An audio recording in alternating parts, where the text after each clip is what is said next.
여러분 반갑습니다. 한 주간 동안 우리 예수님과 친밀히 동행하셨습니까? 우리가 생활 속에서 우리 예수님을 느끼며 또 예수님을 바라보며 우리 예수님과 함께 살자 이렇게 설교하니까 어떤 분들이 눈에 보이지 않기 때문에 실제로 느끼며 사는 것이 어렵습니다. 그렇게 말씀하셨습니다. 맞습니다. 눈에 보이지 않고 만져지지 않는 분을 실제로 느끼며 산다는 것은 정말 어렵습니다. 그래서 성경은 그것이 믿음이다 이렇게 얘기합니다.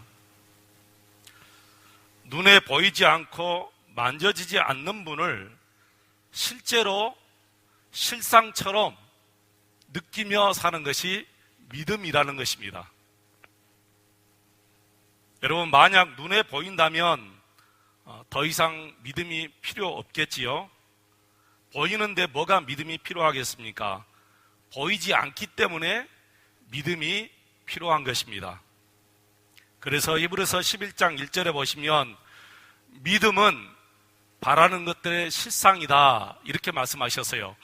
믿음은 바라는 것들의 실상이다. 이 말씀은 믿음이라는 것은 보이지 않는 것을 실상처럼 믿고 사는 것이다 그 말이에요. 보이지 않는 것을 실제로 실상처럼 보는 것처럼 이렇게 믿고 사는 것이 믿음이라는 거예요. 그것이 믿음의 증거로 우리에게 있어야 됩니다.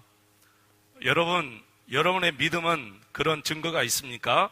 정말 보이지 않는 우리 예수님을 보는 것처럼, 만져지지 않는 우리 예수님을 만져지는 것처럼 그렇게 느끼며 살고 있는지, 그것이 여러분의 믿음의 증거다 이렇게 히브리서 11장 1절에 말씀하고 있습니다. 그래서 이 믿음은 우리가 스스로 가질 수가 없지요. 이 믿음은 하나님께서 우리에게 주셔야만이 이 믿음을 우리가 가질 수가 있습니다. 그래서 이 믿음을 하나님의 선물이라 그렇게 성경은 이야기합니다. 우리 눈에 보이는 것은 누구나 다 믿습니다. 보이는데 누가 여러분 믿지 않겠습니까? 그러나 보이지 않는 것을 보는 것처럼 실상처럼 실제처럼 믿고 사는 것은 하나님께서 저와 여러분에게 주시는 믿음의 선물인 줄로 믿습니다. 그래서 저와 여러분은 보이지 않는 우리 예수님을 정말 보는 것처럼, 만져지지 않는 우리 예수님을 실제로 만지고 사는 것처럼 그렇게 믿고 살아야 된다는 것이지요. 그래서 이제는 그 예수님과 매 순간순간 생활 속에서 함께 하셔야 됩니다. 이런 훈련을 계속해야 됩니다. 이런 훈련을 무엇으로 해야 될까? 제가 세 가지로 여러분에게 말씀드렸습니다. 첫째는 말씀을 늘 읽고 또 말씀을 듣고 말씀을 계속해서 묵상하는 거예요. 여러분께서 계속해서 말씀을 이렇게 듣고 또 말씀을 읽으셔야 됩니다. 그리고 그 말씀을 묵상하면서 우리 예수님과 계속해서 사귀며 살아가시는 거예요. 여러분, 우리에게 이렇게 기록된 말씀을 주신 이유가 무엇인지 아십니까? 왜 우리 하나님께서 이 성경을 기록해서 우리에게 또 우리 다음 세대에게 또 그 다음 세대에게 이렇게 주셨는가? 바로 이 말씀을 통하여 보이지 않는 우리 예수님과 사귀며 소통하며 살도록 하기 위해서 우리에게 이 기록된 말씀을 주셨다는 거예요. 그래서 여러분, 말씀을 대하는 순간, 그 순간이 바로 예수님을 대하는 순간임을 여러분 잊지 마시기를 바랍니다. 둘째는 쉬지 않고 기도하는 생활입니다. 오늘 본문에 그랬지요. 쉬지 말고 기도하라. 그리고 사무엘 선지자는 기도하기를 쉬는 것은 죄다 그렇게 얘기했어요. 그러나 여러분, 이 말씀 때문에 겁내실 필요는 없습니다. 쉬지 않고 기도하는 생활은 자지도 않고 또 일하지도 않고 아무것도 하지 않고 쉬기만 하는 그런 말씀이 아닙니다. 그건 오해입니다. 기도하지 않고 쉬지 않고 기도한다는 뜻은 예수님과 매 순간순간 함께 교제를 누리는 것을 쉬지 않고 기도한다. 그렇게 성경은 얘기합니다. 여러분이 여러분 안에 계시는 예수님을 의식만 하고 산다면 얼마든지 예수님과 교제를 누리며 살아갈 수가 있습니다. 바로 그게 기도 생활이다. 그렇게 얘기합니다. 여러분 안에 계시는 예수님과 매 순간순간 교제하시기를 축원합니다. 예수님을 마음에 모셔놓고 여러분은 여러분대로, 예수님은 예수님대로 따로 살 수가 없잖아요. 어떻게 여러분 그럴 수가 있겠습니까? 그건 비정상이죠. 예를 들어서 여러분이 저를 여러분의 집에 초대를 했습니다. 제가 여러분의 초대를 받고 여러분의 집에 방문했으면 여러분은 좋은 차를 내올 것이고 혹은 음식도 내올 것이고 혹은 이런저런 이야기를 같이 나눌 것입니다. 그게 초대한 사람의 A지 않습니까? 만약에 저를 초대해 놓고 저를 다른 방에 이렇게 데려다 놓고 여러분은 여러분의 할 일을 계속해서 하시는 거예요. 여러분 따로 저는 그 방에서 혼자 있는 거예요. 이것은 A도 아니고 이것은 함께 사는 것도 아니죠. 그런 분이 우리에게는 너무 많다는 거예요. 예수 믿으면서 그렇게 사시는 분이 너무 많다는 거예요. 예수님 따로 나 따로. 이건 비정상이에요. 이것은 정상적인 신앙생활이 아닙니다. 그래서 예수 믿는 사람들이 바른 생활을 하지 못하고 죄의 유혹에 쉽게 힘 한번 써보지 못하고 쉽게 넘어지는 거예요. 이유가 거기에 있어요. 여러분, 요셉을 한번 생각해 보시기 바랍니다. 요셉은 그 계속되는 유혹을 어떻게 이겼겠습니까?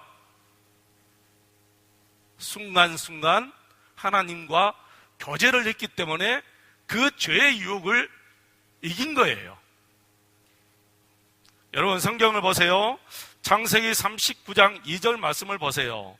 창세기 39장 2절 말씀 보시면 여호와께서 요셉과 함께 하심으로 그가 형통한 자가 되어 그의 주인 애굽 사람의 집에 있으니 그랬습니다. 여러분, 이 말씀을 오해하시면 안 됩니다. 요셉은 하나님과 전혀 상관하지 않고 사는데 하나님만 요셉과 함께 하심으로 그 말씀이 아니에요. 그럴 수가 없습니다. 요셉도 하나님과 함께 함으로 하나님께서 요셉과 함께 하셨습니다. 성경은 일방적인 것이 없습니다. 언제나 우리 하나님은 상대방과 함께 하시는 거예요. 함께 하시는 거예요. 그래서 39장 9절 말씀 보시면 이런 말씀이 있죠. 이 집에는 나보다 큰 이가 없으며 주인이 아무것도 내게 금하지 아니하였어도 금한 것은 당신뿐이니 당신은 그의 아내임이라. 그런즉 내가 어찌 이 큰 악을 행하여 하나님께 죄를 지으리까?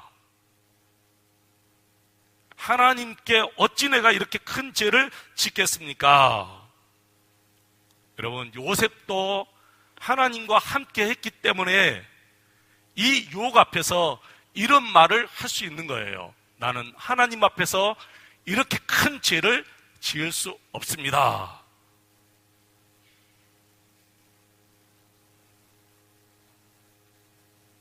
사랑하는 성도 여러분, 하나님께서 요셉과 함께 하셨다. 이 말은 요셉도 하나님과 함께 하셨다. 그 말입니다. 그래서 하나님과 요셉이 매 순간순간 교제를 누리며 그리고 함께하는 생활이 있었기 때문에 그런 유혹의 죄가 밀려와도 요셉은 하나님께 나는 죄를 지을 수 없습니다 하고 죄를 물리칠 수가 있었던 것이지요. 지금 우리 한국교회 성도님들의 신앙생활은 정도에서 한참이나 벗어나 있어요. 바른 정도로 돌아와야 될 줄로 믿습니다. 얼마나 많은 성도들이 나는 상관없이 내 생활과는 상관없이 무조건 하나님 나와 함께 해주세요, 이렇게 기도하는지 몰라요. 근데 여러분, 이런 기도 생활은 있을 수가 없습니다. 이런 관계는 있을 수가 없어요. 하나님은 인격적인 분이십니다. 인격적이다, 이 말은 서로 소통을 나누며 사는 것이다, 그런 뜻이에요. 인격이 없으면 일방적입니다. 막무가내예요. 남편이 아내의 인격을 존중하지 못하면 일방적으로 나갈 수밖에 없어요. 그러나 남편이 아내의 인격을 존중하면 항상 일방적으로 나갈 수 없습니다. 항상 의논하고 같이 함께 모든 것을 공유해요. 이게 바로 인격적인 관계예요. 우리와 하나님의 관계도 마찬가지입니다. 언제나 함께 소통하며 함께 의논하며 사는 것이 바로 하나님과 나와의 관계입니다. 그런데 많은 그리스도인들이 예수님 따로 나 따로 그렇게 살아가고 있어요. 여러분, 아담과 하하가 범죄하기 전의 생활을 한번 생각해 보시기 바랍니다. 아담과 하하가 범죄하기 전에는 어떤 삶을 살았습니까? 어떤 생활을 했습니까? 매 순간순간 하나님과 교제하는 삶을 살았어요. 그래서 하나님이 무섭지 않았어요. 다른 어떤 필요를 하나님께 구하지도 않았어요. 구하지 않아도 너무너무 두 분은 잘 알았어요. 그런데 아담과 하하가 하나님 앞에 범죄한 그 순간 하나님과의 친밀함이 끊어져 버린 거예요. 하나님과의 교제가 끊어져 버리고 그 사이에 큰 담이 생겨버린 거예요. 그리고 하나님과 멀어졌습니다. 아담과 하는 스스로 하나님 앞에 나갈 수가 없어서, 또 하나님이 두려워서, 하나님이 무서워서 숨어버렸습니다. 그리고 저들은 어떻게 하나님 앞에 나갈 수가 있었겠습니까? 그리고 어떻게 저들의 죄가 용서함 받을 수가 있었지요? 바로 속죄 제물과 제사장이 필요했습니다. 아담 이후부터 시작해서 우리 예수님이 오실 때까지 계속해서 몇천 년 동안 그런 삶을 살아야 돼요. 계속해서 속죄 제물을 드려야 됩니다. 양을 드려야 됩니다. 양을 잡아야 됩니다. 그 양이 피를 흘려야 됩니다. 그리고 제사장이 하나님과 백성 사이를 중보해 줘야 됩니다. 이런 생활을 아담 때부터 시작해서 우리 예수님 오실 때까지 계속해서 있었어요. 그런데 예수님이 오셔서 이 모든 것이 다 이루어진 것이지요. 예수님이 속죄 제물이 되셨습니다. 그리고 예수님이 중보자가 되셔서 나와 하나님 사이에 중보해 주신 거예요. 그 증거로 우리 예수님이 우리 마음속에 들어오신 거죠. 그게 증거예요. 예수님이 이렇게 말씀하셨어요. 내가 너의 속죄 제물이 되어줄게. 그리고 내가 너의 중보자가 되어줄게. 그 증거로 우리 예수님이 우리 마음속에 오신 거예요, 여러분. 그래서 여러분 마음에 계시는 우리 예수님과 늘 소통하고 예수님과 사귀며 예수님과 함께 살아가시기를 축원합니다. 고린도후서 13장 5절에 너희는 믿음 안에 있는가 너희 자신을 시험하고 그랬습니다. 여러분 지금 믿음 안에 계십니까? 여러분 자신을 한번 시험해 보시기 바랍니다. 그 시험이 뭐냐? 예수님이 여러분 마음에 계십니까? 그렇다면 여러분은 믿음 안에 계신 거예요. 내 안에, 여러분 마음 안에 예수님이 안 계시면 여러분은 지금 믿음 안에 살지 않고 계세요.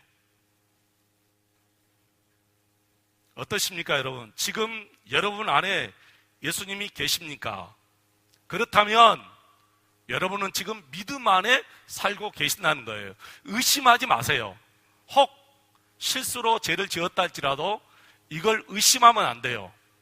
하나님의 말씀을 믿어야지 여러분의 생각을 믿어서는 안 됩니다. 신앙의 적은 내 생각이 신앙의 적이에요. 우리는 내 믿음의 근거가 지난 시간에 말씀이라고 말씀드렸죠. 하나님의 말씀이 내 믿음의 근거가 돼야지 내 생각이 내 믿음의 근거가 되어서는 안 됩니다. 어떤 이유에서든지 하나님의 말씀만 믿고 나가시기를 축원합니다. 그래서 예수님이 내 안에 계신다 믿어지면 여러분은 지금 믿음 안에 살고 계신다는 거예요. 자, 이것을 우리가 지식으로 끝나서는 안 됩니다. 머리로 이렇게 알고 끝나서는 안 됩니다. 이후의 삶이 중요하지요. 이후의 삶은 바로 내 안에 계시는 예수님과 함께 교제를 나누고 사는 것이 바로 구원 이후의 삶이에요. 구원 이후의 삶이 없는 분들이 너무너무 많습니다. 생활 속에서 예수님이 안 계시는 거예요. 이렇게 예배할 때는 정말 하나님 앞에서 우리가 있는데, 그리고 하나님의 임재를 느끼는데, 생활 속에 들어가면 하나님의 임재를 느끼지 못하고 살아가는 우리라는 거예요. 여러분, 이건 바른 생활이 아니지요. 우리가 예배당에 계실 때나 집에 계실 때나 회사에 계실 때나 일하는 현장에 계실 때나 우리는 언제나 예수님과 함께 살아야 될 줄로 믿습니다. 이것이 쉬지 않고 기도하는 생활입니다. 이런 기도 생활을 쉬는 것은 죄다고 사무엘 선지자가 얘기합니다. 저와 여러분이 이렇게 생활 현장에서 우리 예수님과 아주 가깝게, 정말 아주 친밀하게 살아가셔야 될 줄로 믿습니다. 이 믿음이 우리를 우리 삶 속에서 구해내는 거예요. 아주 고통스러운 환경에 있을 때 지금 여러분이 가지고 있는 믿음이 여러분을 구해낼 수 있겠습니까, 여러분? 한번 생각해 보시기 바랍니다. 내 믿음이 절망 속에서 나를 이끌어낼 수 있을까? 그런 능력 있는 믿음을 지금 내가 소유하고 있는가를 한번 보시기 바랍니다. 이단들이 내 앞에 있을 때 내가 가지고 있는 이 믿음이 나를, 이단을 이길 수 있을까? 나에게 지금 큰 시험거리가 있는데 내 믿음이 이 시험거리에서 나를 건져낼 수 있을까? 여러분의 믿음은 어떤 믿음이십니까? 여러분의 믿음이 풍성한 믿음 되시기를 축원합니다. 요한복음 15장 4절에 보시면 우리 예수님께서 이렇게 말씀하셨어요. 내 안에 거하라, 나도 너희 안에 거하리라. 너희들 내 안에 거하라, 나도 너희들 안에 거하리라. 이것은 불신자에게 한 말씀이 아니에요. 예수님께서 제자들에게 한 말씀입니다. 너희 있지, 너희들은 내 안에 거하라, 나도 너희 안에 거하겠다. 예수님 안에 거하는 생활을 하셔야 됩니다. 그래야 우리 삶이 풍성해져요. 그래야 우리 생활 속에서 많은 열매들이 맺게 되는 것입니다. 우리 예수님은 요한복음 15장 7절에 이렇게 말씀하셨죠. 너희가 내 안에 거하고 내 말이 너희 안에 거하면 무엇이든지 원하는 대로 구하라, 그리하면 이루리라. 원하는 대로 구하라, 그리하면 이루어질 것이다. 분명히 요한복음 15장 7절에 말씀하셨어요. 그런데 이 말씀 앞에 이런 전제 조건이 있어요. 내가 너희 안에 거하겠다, 너희도 내 안에 거하라. 그리하고 구하라는 거예요. 그리하면 이루어질 것이다. 여러분 생각해 보시기 바랍니다. 우리가 요구하는 대로 다 이루어진다면, 저와 여러분이 구하는 대로 정말 다 이루어진다면 그게 우리에게 행복이 될까요? 정말 우리에게 그것이 복이 될 수 있을까요? 저는 그게 행복이 되지 못한다고 생각합니다. 저는 그것이 복이 되지 못한다고 생각해요. 왜냐하면 예수님과 내가 하나가 되어 살지 못하기 때문에 그렇습니다. 예수님과 내가 하나가 되어 살지 못하면 내가 구하는 것은 그것은 바로 이루어지면 그것은 재앙이에요, 재앙. 그런데 내가 예수님과 하나 되어 살면서 구하면 그것은 내게 행복이 되고 그것은 내게 축복이 됩니다. 그래서 우리 예수님이 아시고 내가 너희 안에 거하겠다, 너희도 내 안에 거하라, 그리고 무엇이든지 원하는 대로 구하라, 그리하면 이루어질 것이다, 그렇게 말씀하셨습니다. 이 말씀의 결론은 이것입니다. 그래서 나하고 친밀히 살자, 날마다 나하고 교제하며 살자, 그런 뜻이지요. 여러분, 슬픈 일이 있어도, 힘든 일이 있어도, 괴롭고 아픈 일이 있어도 다 예수님께 내어놓고, 예수님, 저에게 이런 일이 있어요. 예수님, 저에게 이렇게 큰 시험거리가 있어요. 어떻게 해야 돼요? 예수님, 우리 자녀에게 이런 일이 있어요. 이럴 때는 어떻게 해야 되지요? 아주 사소한 것까지라도 우리 예수님께 다 구하시기를 바랍니다. 이것은 바로 예수님과 여러분이 상관이 있는 삶을 사는 거예요. 예수 믿으면서 예수님과 상관없는 삶을 살 수 있을까요, 여러분? 그건 불가능합니다. 만약에 여러분이 나 예수 믿어 그러면서 예수님과 상관없는 삶을 살지요, 그것은 예수 믿는 것이 아닐 수가 있어요. 여러분, 쉽게 예화를 들겠습니다. 어제 결혼한 우리 부부가 여기 나왔어요. 여러분, 여기 앞에 앉아 있습니다. 결혼하고 첫 예배인데 참 얼마나 좋겠습니까? 우리 박수 한번 하십시다. 잘 사시기를 바랍니다. 결혼은 하나가 돼요. 연합이에요. 남자와 여자가 연합하는 것을 결혼이라 그렇게 얘기합니다. 그러죠? 이제 저 부부는 남자는 남자대로, 여자는 여자대로, 남편은 남편대로, 아내는 아내대로 전혀 의식하지 않고 혼자 살 수 있을까요? 그럴 수가 없어요. 결혼하는 그 순간 남편은 아내를 의식하게 되고 아내는 남편을 의식하게 돼요. 왜 그러죠? 결혼해서 하나가 되었기 때문에. 어떤 일이 있어도 이제는 의식하게 돼요. 밖에 나가서도 행동 하나하나가 다 아내가 의식하게 돼요. 의심이 아니고 의식하게 되고, 아내도 마찬가지예요. 남편을 의식하게 돼요. 이게 결혼입니다. 이게 연합이에요. 저와 여러분은 예수님과 연합했어요. 저와 여러분은 예수님과 결혼했어요. 그런데 예수님을 의식하지 않고 살 수 있어요? 그런데도 불구하고 너무나 많은 성도들이 예수님을 의식하지 않고 다 자기 마음대로 살아요. 이건 심각하게 문제가 있는 거예요. 이 결혼 생활에 문제가 있는지, 아니면 결혼을 하지 않았음에도 불구하고 나 결혼했어 그렇게 믿고 있는지, 여러분 이 시간 한번 생각하고 넘어가셔야 됩니다. 정말 내가 예수님을 믿고 예수님을 내 마음속에 영접하고 예수님과 함께 이 결혼 생활을 함께 살고 있는지, 아니면 전혀 예수님은 지금 내 마음에 오시지도 않았는데 나 혼자서 예수님 내 안에 계셔 그렇게 믿고 있는지 심각하게 이 시간 생각하십시오. 그리고 아직도 내 안에 예수님 계시는 것이 믿어지지 않는다면 예수님 영접하셔야 됩니다. 예수님, 내가 예수님을 나의 구주로 내 마음에 영접하겠습니다. 그 순간 여러분은 예수님과 하나가 되는 거예요. 연합이 되는 거예요.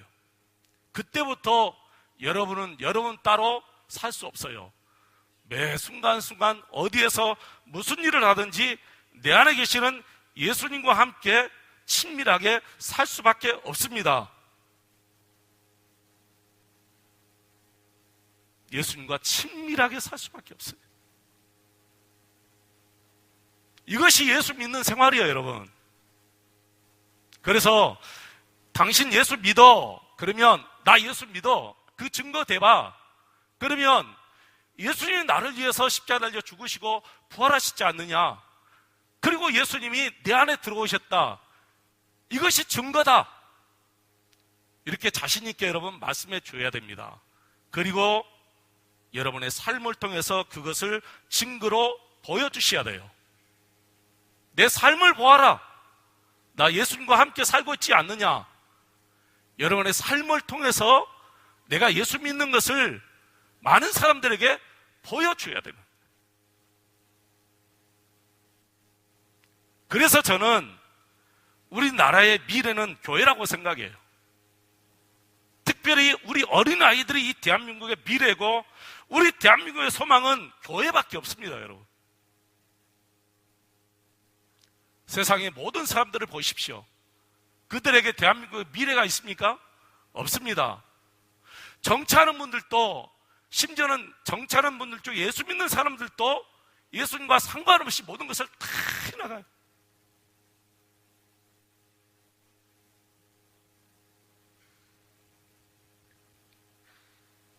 사랑하는 성도 여러분, 여러분이 계신 그 현장에서 예수 믿는 사람으로 여러분이 반듯하게 서 계셔야 됩니다. 그래야 여러분이 대한민국의 소망이 되고, 저는 정치인들 중에 예수 믿는 사람들이 바르게 서 있다면 이 대한민국은 정말 바르게 세워질 것이다, 그렇게 믿고 있어요. 왜 그렇습니까? 정치인들 중에 예수 믿는 사람들이 너무너무 많습니다. 정말 생각지 못하게 많아요. 국회의원들 중에 예수 믿는 사람들 참 많습니다. 권사님 그러죠? 시의원도 예수 믿는 사람들 많죠. 그분들만 바르게 예수 믿는 사람으로서 살아간다면 우리나라 정치는 정말 바르게 설 것이다, 저는 믿습니다. 그런데 예수 믿는 사람들이 다 뇌물을 받고 다 감옥에 들어가요. 보면은 다 예수 믿는 사람들이 바르게 살지 못하기 때문에, 예수님을 모시고 예수님과 함께 교제를 누리지 못하기 때문에 그런 현상이 일어나는 거예요.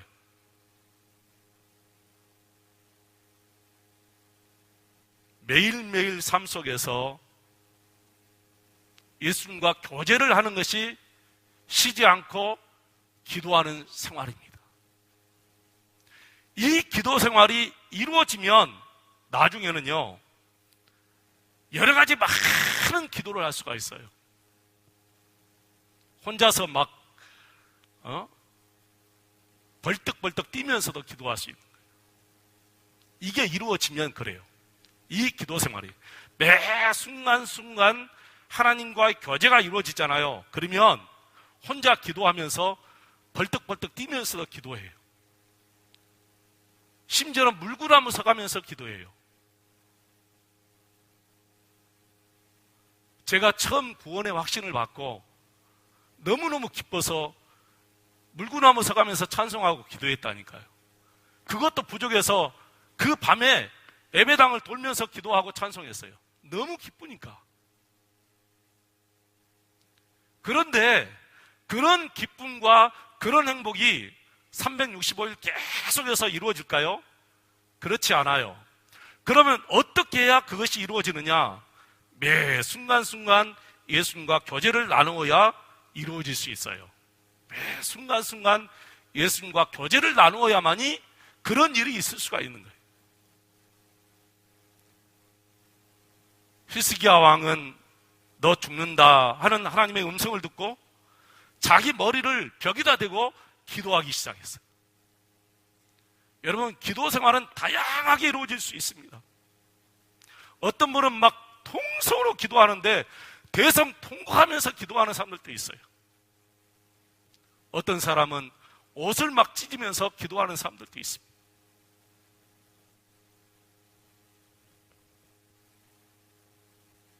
어떤 분들은 엎드려져 하염없이 혼자 술 취한 사람처럼 중얼거리면서 기도하는 사람도 있어요. 여러분, 한나가 그렇게 기도했지요. 나는 여러분에게 이런 다양한 기도 생활이 있기를 축원합니다. 이런 다양한 기도의 모습이 있기를 축원합니다. 그러기 위해서는 매 순간순간 주님과 동행하시면 감정을 하나님께 드러낼 수 있는 거예요. 나의 감정을 하나님께 드러낼 수가 있어요. 저는 어릴 때부터 장로교 결수분자였기 때문에 크게 소리 내어 기도하면 예수님이 기먹었냐? 왜 그렇게 크게 소리 질러야만이 예수님이 듣느냐? 막 그렇게 노골적으로 내 스스로가 비방한 사람 중에 한 사람이었어요.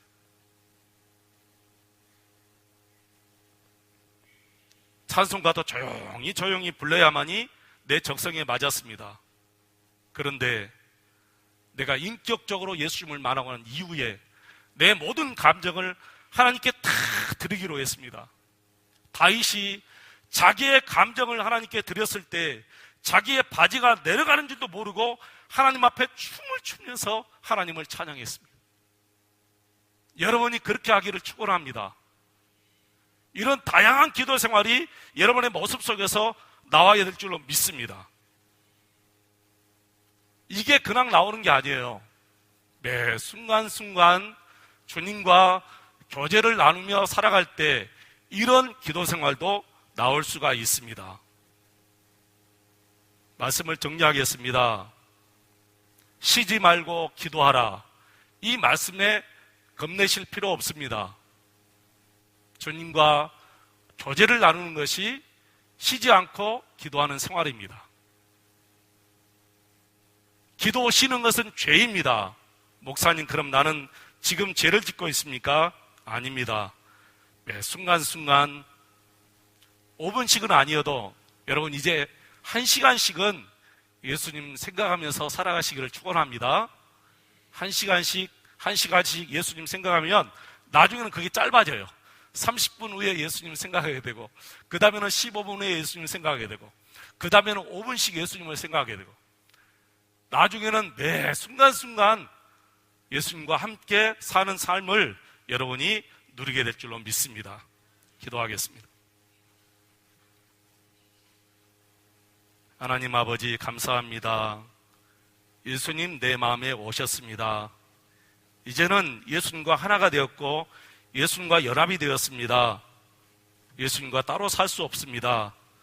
매 순간순간 예수님 의식하며 예수님과 함께 살게 도와주세요.